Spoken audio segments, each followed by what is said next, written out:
ഈ സിനിമ കാണാൻ പോകുന്നതിന് മുമ്പ് തൊട്ടടുത്ത ഹോസ്പിറ്റലിൽ ഒരു ബെഡ് ബുക്ക് ചെയ്തിട്ട് വളരെ ഉപകാരമായിരിക്കും. കാരണം ഇതിലത്തെ ഫൈറ്റ് സീൻസ് കണ്ടു എന്തായാലും BP ഷൂട്ട് ഹാർട്ട് അറ്റാക്ക് വരാതെ രക്ഷപ്പെട്ടല്ലോ എന്ന് എനിക്ക് പറയാനുള്ളൂ.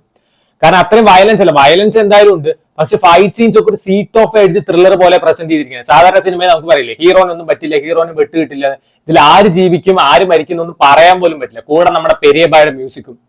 BP ഷൂട്ട് ആയില്ലെങ്കിലേ അത്ഭുതമുള്ളൂ. Raayan, written and directed by Dhanush, starring Dhanush, Sundeep Kishan, Kalidas Jayaram, Selvaraghavan, Dushara Vijayan, വലിയൊരു സ്റ്റാർ കാസ്റ്റ് ഈ സിനിമയ്ക്കുണ്ട്. ഈ സിനിമ കാണാൻ എന്നെ എക്സൈറ്റ് ചെയ്യിപ്പിച്ച ഏറ്റവും വലിയ factor written and directed by Dhanush, പിന്നെ ഒരു AR റഹ്മാൻ മ്യൂസിക്. സോ നമ്മുടെ പെരിയ ബൈ റോക്കഡ് നമ്മൾ ഷോക്കഡ് എന്ന് വേണമെങ്കിൽ പറയാം. ഗംഭീര മ്യൂസിക് വർക്ക് തന്നെയായിരുന്നു. സോ സിനിമ തുടങ്ങുന്ന സമയത്ത് ഈ ടൈറ്റിൽ കാർഡും D50 എന്നൊക്കെ എഴുതി കാണിക്കുന്നുണ്ട്. അപ്പൊ തന്നെ മ്യൂസിക്, അപ്പൊ നമുക്ക് മനസ്സിലാവും നമ്മുടെ AR റഹ്മാന്റെ ക്വാളിറ്റി എന്താണ് മ്യൂസിക് എന്നുള്ളത്. സോ സിനിമ തുടങ്ങുന്ന സമയത്ത് നമ്മുടെ ധനുഷിന്റെ ചെറുപ്പകാലം കുട്ടിക്കാലം കാണിക്കുന്ന ഒരു ബ്ലാക്ക് ആൻഡ് വൈറ്റ് ഫ്രെയിമിലാണ്. പിന്നീട് ഈ ഫസ്റ്റ് ഹാഫ് അത്യാവശ്യം ലാഗ് ഉള്ള ഒരു ഫസ്റ്റ് ഹാഫ് തന്നെയാണ്. കാരണം ധനുഷിന് വലിയ സ്ക്രീൻ സ്പേസ് ഫസ്റ്റ് ഹാഫിൽ ഇല്ല. സന്ദീപ് കിഷനും അപർണ ബാലമുരളിയും തമ്മിലുള്ള റൊമാൻസും അവരുടെ ലവ് സ്റ്റോറിയും പാട്ടും കുറച്ച് ചളിയൊക്കെയാണ്. അപ്പൊ നമുക്കൊരു ലാഗ് പോലെ തോന്നും, വലിച്ചു നീട്ടുന്ന പോലെ തോന്നും. കാരണം റിപ്പീറ്റേഷൻ ഓഫ് സീൻസ് വന്നുകൊണ്ടിരിക്കുകയാണ്. ഇന്റർവെലിന്റെ തൊട്ട് മുമ്പ് ഒരു സന്ദീപ് കിഷന്റെ ഒരു ഫൈറ്റ് സീൻ ഉണ്ട്. അവിടെ അങ്ങോട്ട് കംപ്ലീറ്റ് ട്രാക്ക് അങ്ങോട്ട് പടം മാറി. So first half basically buildup ആണ്, ക്യാരക്ടർ ബിൽഡപ്പ് ആണ് കൊടുക്കുന്നത്. ആർക്കും അങ്ങനെ വലിയ കാര്യത്തിൽ പെർഫോം ചെയ്യാനൊന്നുമില്ല. ഫസ്റ്റ് ഹാഫിൽ നമ്മൾ അപർണ ബാലമുരളിയുടെ പെർഫോമൻസ് കാണുമ്പോൾ നമുക്ക് സുറൈ പൊട്ടൂലുള്ള അപർണ ബാലമുരളിയായിട്ട് തോന്നും. കാരണം പക്കാ തമിഴത്തെയായിട്ടാണ് അഭിനയിച്ചിരിക്കുന്നത്. പിന്നീട് വലിയ സ്ക്രീൻ സ്പേസ് ഒന്നും ഇല്ല. ഇന്റർവെലിന് ഒരു ഫൈറ്റ് സീൻ ഉണ്ട് മക്കളെ, ഗൂസ് ബംസ് ഓവർലോഡഡ് നമ്മൾ പറയും. മഴ പെയ്യുണ്ട്, ധനുഷിന്റെ സ്ലോ മോഷൻ ഫൈറ്റ് വിത്ത് നമ്മുടെ പെരിയബായുടെ മ്യൂസിക്. ടോമൊക്കെ അങ്ങോട്ട് എഴുന്നേറ്റ് നോക്കും. കിട്ടിലും ഫൈറ്റ് സീൻ തന്നെയായിരുന്നു. പിന്നീട് അത് കഴിഞ്ഞിട്ട് സെക്കൻഡ് ഹാഫിലൊക്കെ ഫൈറ്റ് സീൻസ് ഗംഭീരം തന്നെയാണ്. ഞാൻ പറഞ്ഞില്ലേ, നമ്മുടെ ഒരു BP പേഷ്യന്റ് ഈ ഫൈറ്റ് സീൻസ് കണ്ടു കഴിഞ്ഞാൽ എന്തായാലും ആളുടെ BP ഷൂട്ട് ആവും എന്നുള്ളത് കൺഫേം ആണ്. കാരണം നമുക്ക് അറിയില്ല അടുത്ത മൊമെന്റ് എന്താ ഉണ്ടാവാന്ന്. ഒരു യൂഷ്വൽ റിവഞ്ച് സ്റ്റോറി തന്നെയാണ്, കണ്ടുമടുത്ത അതേ റിവഞ്ച് സ്റ്റോറി തന്നെയാണ്. പക്ഷെ ആരും പ്രതീക്ഷിക്കാത്ത ഒരു ട്വിസ്റ്റ് അവർ സെക്കൻഡ് ഹാഫിൽ കൊണ്ടുവന്നിട്ടുണ്ട്. നമ്മളെല്ലാവരും വിചാരിക്കും SJ സൂര്യയാണ് വില്ലൻ. SJ സൂര്യ മാത്രമൊന്നല്ല വില്ലൻ.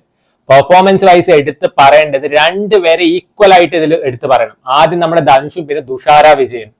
എന്നാ performance! Dhanush through out movie കിട്ടില്ല പെർഫോമൻസ്. അതായത് കുറച്ച് ഈ എയർ പിടിച്ച് നടക്കുന്ന അധികം ഇമോഷൻസ് ഒന്നും എക്സ്പ്രസ് ചെയ്യാത്ത ഒരാളായിട്ടാണ് ധനുഷ് പെർഫോം ചെയ്തിരിക്കുന്നത്. റോ ഗാങ്സ്റ്റർ അങ്ങനെ ഒരാളായിട്ടാണ് പെർഫോം ചെയ്തിരിക്കുന്നത്. അവനവന്റെ ജീവൻ അല്ലെങ്കിൽ അവനവൻ ജീവിച്ചു പോകാൻ വേണ്ടി ആരെ കൊല്ലാൻ റെഡി ആയിരിക്കുന്ന ഒരാളാണ്. അങ്ങനെ ഒരാളാണ് ധനുഷ്. തുഷാര വിജയന് ഹോസ്പിറ്റലിൽ വെച്ചൊരു ഫൈറ്റ് സീൻ ഉണ്ട് മോനെ, വേറെ ലെവൽ. നമ്മൾ തുഷാര വിജയന്റെ ഫാൻ ആയി പോകും. ഗംഭീര പെർഫോമൻസ് ആയിരുന്നു. പിന്നീട് നമ്മൾ എടുത്തു പറയേണ്ട SJ സൂര്യയുടെ പെർഫോമൻസ് തന്നെയാണ്. ആള് മറ്റേ വന്ദാ സുട്ട പോണ റിപ്പീറ്റ്, വന്ദാ സുട്ട പോണ റിപ്പീറ്റ്, ആ ഒരു രീതിയിലുള്ള ഒരു വില്ലനാണ്. കുറച്ച് കോമഡി ഒക്കെ പറഞ്ഞിട്ടുള്ള വില്ലനാണ്. സന്ദീപ് കിഷൻ നന്നായി പെർഫോം ചെയ്യുന്നുണ്ട്. അതേപോലെ തന്നെ സെൽവരാഘവൻ നന്നായി പെർഫോം ചെയ്യുന്നുണ്ട്. പെർഫോമൻസ് വൈസ് ഒരുവിധം കുറെ പേര് നന്നായി പെർഫോം ചെയ്യുന്നുണ്ട്. പക്ഷെ ചില കാസ്റ്റ് ഒക്കെ നമുക്ക് എന്തിനാ തോന്നുന്നു. കാളിദാസ് ജയറാമിന്റെ പെർഫോമൻസ് ഒന്നും എനിക്ക് വലുതായി ഇഷ്ടപ്പെട്ടില്ല. വരലക്ഷ്മി ശരത് കുമാർ ഉണ്ട് ഈ സിനിമയിൽ. നമ്മൾ നോക്കുമ്പോൾ വരലക്ഷ്മി ശരത് കുമാർ തമിഴ് സിനിമ യൂഷ്വൽ ആയിട്ട് കാണുന്നവർക്ക് അറിയാം, നെഗറ്റീവ് ഷെയ്ഡ് ക്യാരക്ടർ ഗംഭീരമായിട്ട് ചെയ്യുന്ന ആളാണ്. ആൾക്ക് വലിയ റോളില്ല. അതേപോലെ തന്നെ നമ്മുടെ അപർണ ബാലമുരളിക്ക് ആദ്യത്തെ കുറച്ച് സ്ക്രീൻ സ്പേസ് ഉള്ളൂ, പിന്നെ ലാസ്റ്റ് വരുന്നുണ്ട്.